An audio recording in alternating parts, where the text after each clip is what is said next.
Now, what I want to do is I have a list of running backs. I have their contracts. I want to go through them within like 20, 25 minutes, however long it takes us, and just talk about what we think, how we see them in the thing. Oh, you trying to say something?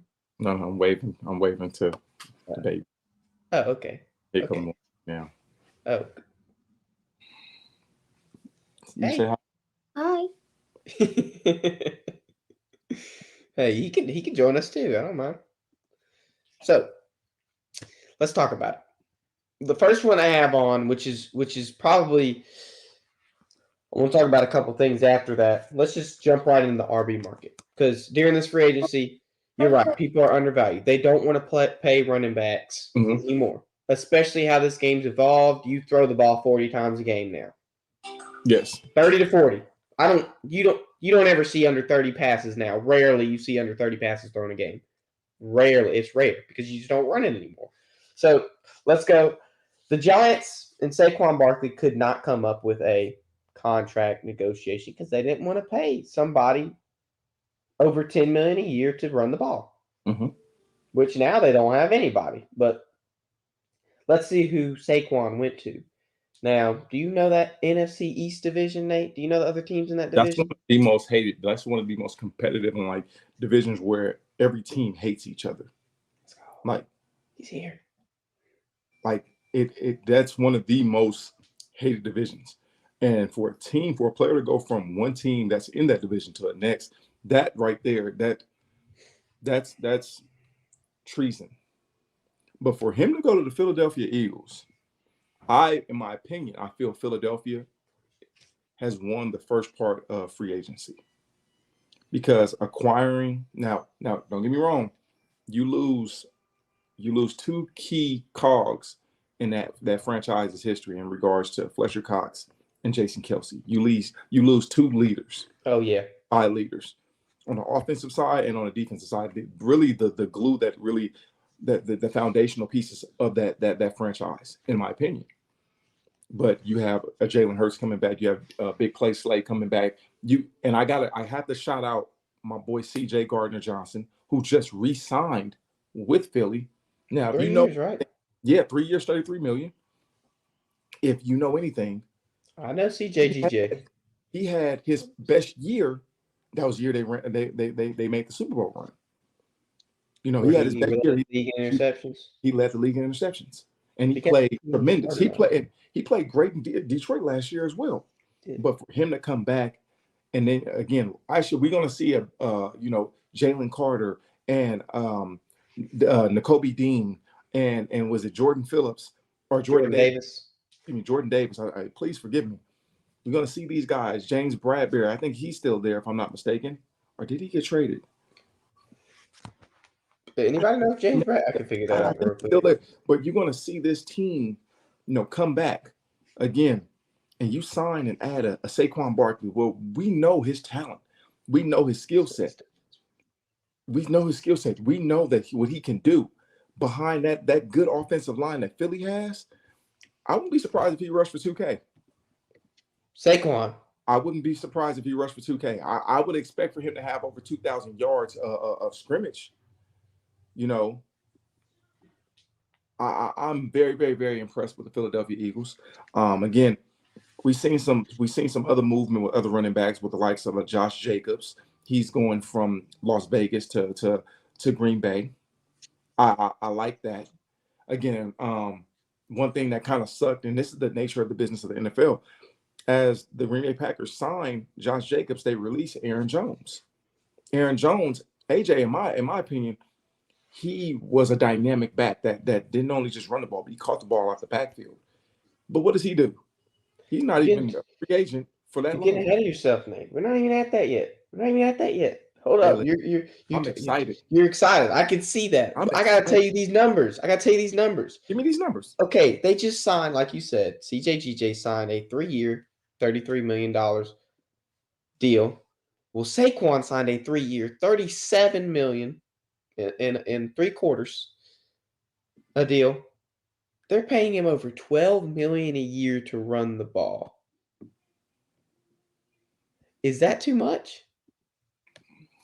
Is that too much? No, it's not. It's not. Now we're talking about Saquon, right? We're talking about Saquon. Then we'll Now, get to. I actually had the okay, one you're talking about if next on the if list. okay, do you see what Saquon did his first year in the league? When Saquon is healthy, we know what he can do. Yeah, And he he can played rush for over 1,000 yards easy. A he drop could. of a dime. I mean, but he played against a horrible offensive line in New York. Now we put him behind that offensive line that they have in Philly, a very good offensive line. I'm not. I wouldn't be surprised if he rushed for over 2,000 yards. That's crazy to me, though. I mean, he still It's has crazy. that burst. He still, again, it with barring any injury or setback, Saquon is still a dynamic back in the league, and he is a freak of nature. He got those tree trunk legs. I'm talking about skies out, thighs out. Yes, So I call him Saquads. yeah. So he is very dynamic. He still has it, and I think him going to a team that's a team that, when we talk about Super Bowl contenders, let's throw those teams out there. We got Kansas City, Super Bowl contender. We have Baltimore, Super Bowl contender. Philadelphia, Super Bowl contender. Cincinnati, Super Bowl contender. Buffalo, Super Bowl contender. We have team. He's playing for a team, Dallas, San Fran. He's playing for a team that has its eyes set on holding the Vince Lombardi Trophy and has a great opportunity to compete for the Vince Lombardi Trophy. When you have that when you're on a team that has that expectation with the talent to back it, oh, you're going to get a little bit more pep in your step. You're going to get a little bit more because, again, you're playing for something that's bigger than you, and playing for something that, again, when you play the game, whether it's baseball, basketball, football, run track, golf, soccer, you play to win championships. You of course you want to get paid, and we're not going to ever take that dynamic out of it. Yeah, but when you compete, you're not competing for a title. You compete for a championship because one thing a championship signifies, it signifies that you are the best of the best.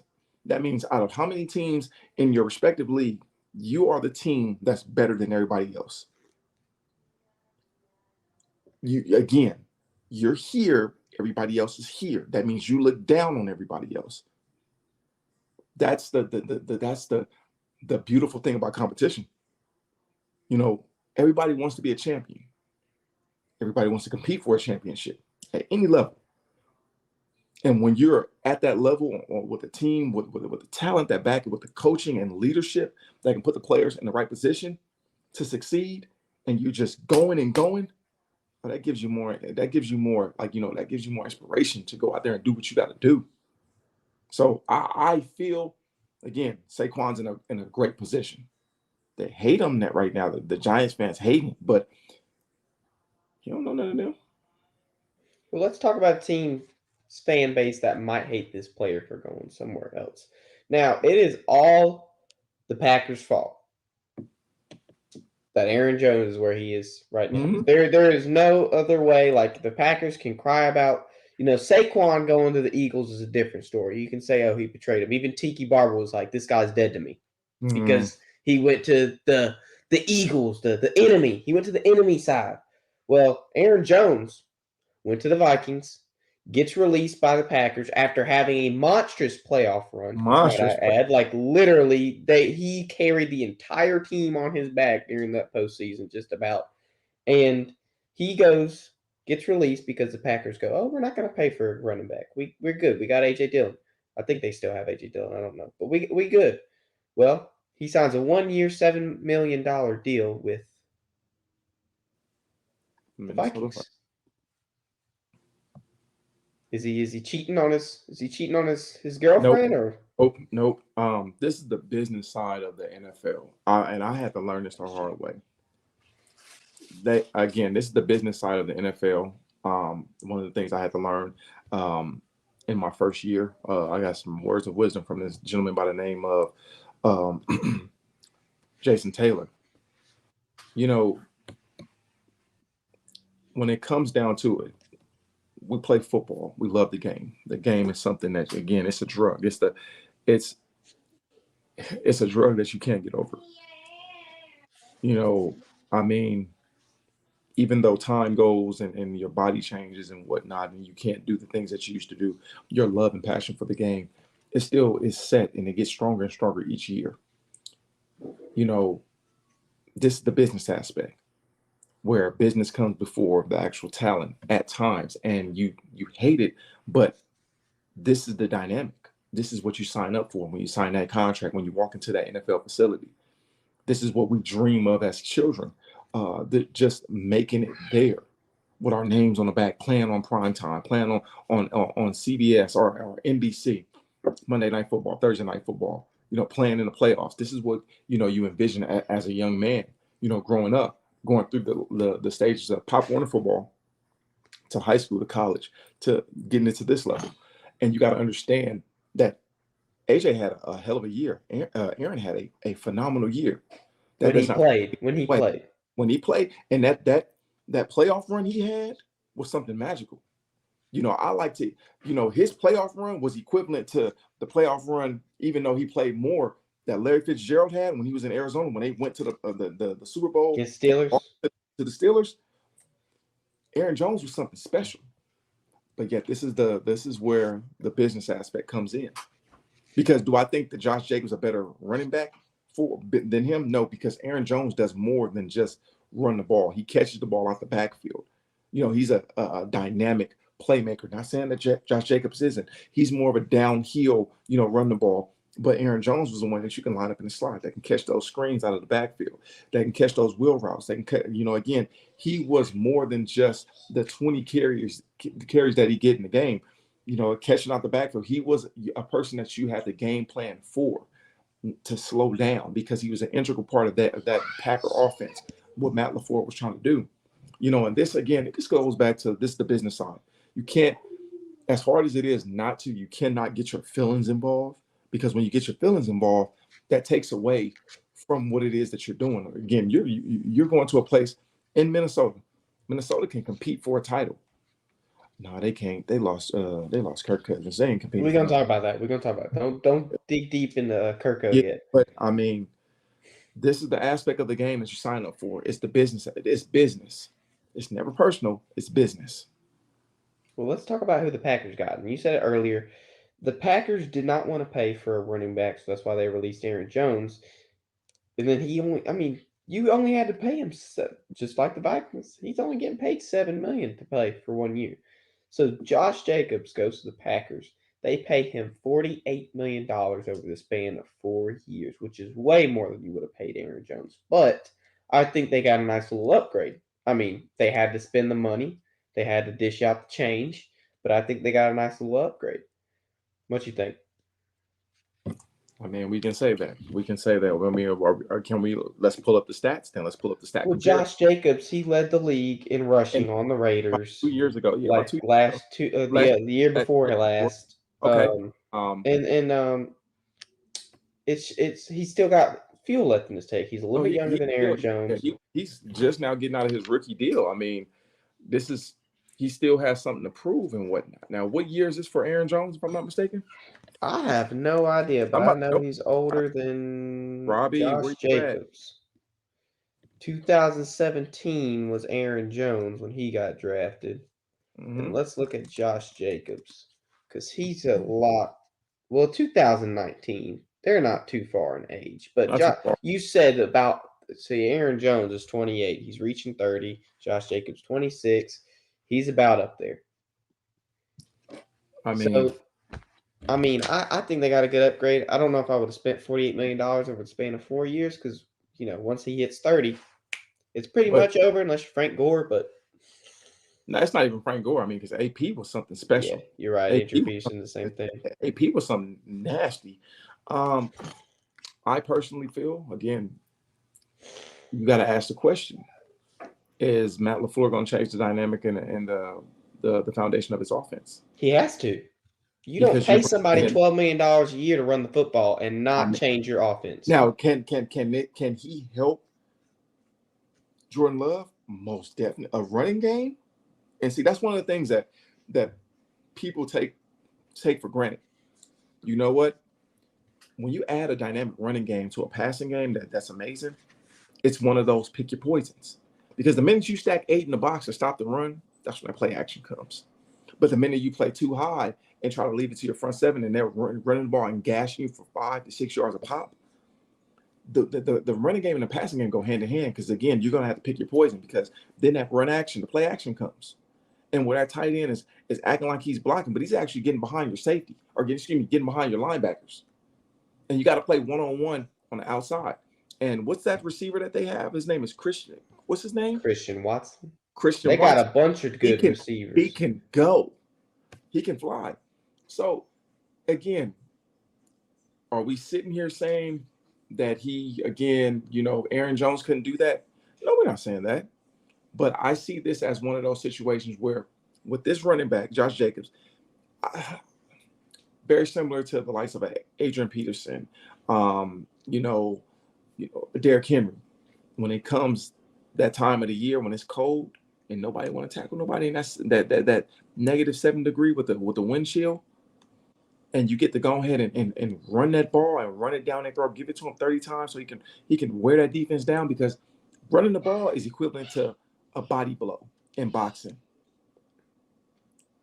And when you running the ball and your offensive linemen are teeing off and dominating the line of scrimmage, you see that come into you see that, like, again, as the year goes by. Because I can go, with the exception of the Kansas City Chiefs, every team that has made it to the Super Bowl or even won a Super Bowl prior to the Chiefs and the St. Louis Rams, the greatest show on turf,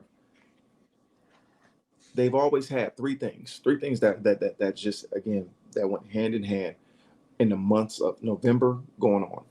They can run the ball very, very well. They play great defense. Well, 4 things: amazing on special teams, and their third down was money, both offensively and defensively. If you go look, with the exception of the Kansas City Chiefs and the St. Louis Rams, the greatest show on turf, 1 and 2, most teams, they've always had a running game, and the running game started getting going. And that's a dynamic that you have to again, you got to get that back in. Everybody loves the pass-happy offenses and whatnot. There's nothing against that. But when it comes to that 4-minute offense, when you got to drain some clock and you need a running back that's going to be able to go run between the tackles and get that 5 to 6 yards and to ice the game, that's important right there. So we talk about Packers and Vikings in NFC North. Let's keep it on the subject. The Packers mindset was, we did so good while Aaron Jones was injured. We made the playoffs. He showed out at the playoffs, but we did so good to get there that we don't need him anymore. So they did bye-bye with him, but the Bears also signed a running back. They got DeAndre Swift for 3 years on a $24 million deal. Coach Bruce is happy. I don't have much time, so I'm going to have to hit these other running backs. And I'm going to save one for last, and I want you to go off of it because we talked about longevity. So Joe Mixon gets traded to the Texans. He has 1 year left on his contract from the Bengals, worth $5.75 million. Pretty good value for, I think, for the Texans. Big pickup. Yes, big pickup. And then the Titans, of course, released the person that we're about to talk about. Got Tony Pollard from Dallas Cowboys on a 3-year, $24 million deal. They got their running back. So wait, Rob loves D Swift. And then the last one I got. Is it official? What, Tony Pollard? Yeah, it's official. Oh, that's what I saw. Okay. I wasn't sure. They were still. I didn't know if they were still, because they were still. It's official as of. I saw NFL post the graphic and everything, so I'm assuming it's official. And then the dude that I want to talk about, we talk about longevity. He's about at that 30 mark. Derrick Henry goes to the Ravens on a 2-year, $16 million deal. We saw the Ravens have 5 running backs on their depth chart. They didn't know what to do. They still probably might not have a plan, but what are you thinking? Can I be completely blunt and very honest? Be completely blunt and very honest. That's what we do on the breakdown. Oh, man, they scared the shit out of me, to be honest with you. I'm glad I don't play football no more, because, again, we're talking about, these are 2 Heisman Trophy winners. They're 2 Heisman Trophy winners. Oh, they won 2015, 2016. Two of the best at their position. And I know Derrick Henry has a chip on his shoulder. He has a chip on his shoulder. Now, you put him with Lamar Jackson and that offense and that dynamic offense, he's about to go. He about to hurt some people, and he is that piece that they need. Now they still need a receiver, a quality possession receiver, and they again. But when I say I love it, that pickup, because we're talking about Lamar Jackson, the most dynamic quarterback in the league, and Derrick Henry, the best running back, the best pure running back, like downhill in between the tackles. So King Henry, Mr. Stiff Arm. Because I'm telling you straight up, we've laughed and joked about this, but I'm dead serious. I'm glad I'm not playing, because if Derrick Henry ever stiff arm me, I promise you, I'd fight him. I would play that game for free. I would play that week for free, because you're not going to embarrass me the way he did some of my friends.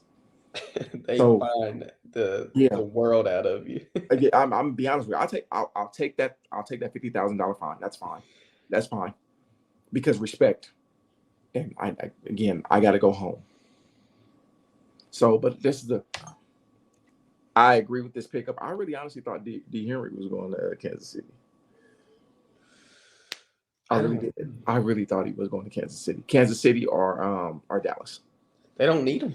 You saw what Kansas City did with one of the worst wide receiver cores in Patrick Mahomes and 17 running backs. They don't need him. I mean, I just thought, again, you pair a Derrick Henry with a Patrick Mahomes and the dynamic of that offense with the Travis Kelce.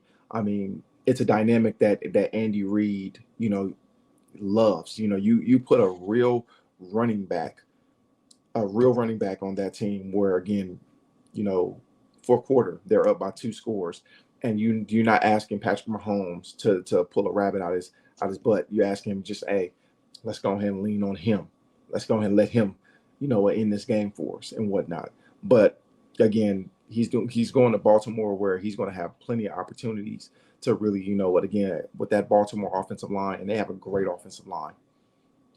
With Lamar Jackson, that's going to open up things for him. And again, he's going to play with a chip on his shoulder. And you got to. I don't know if I see 2K in him. I don't know if he's there anymore. I see 15 probably. Maybe 15. I might give him 15.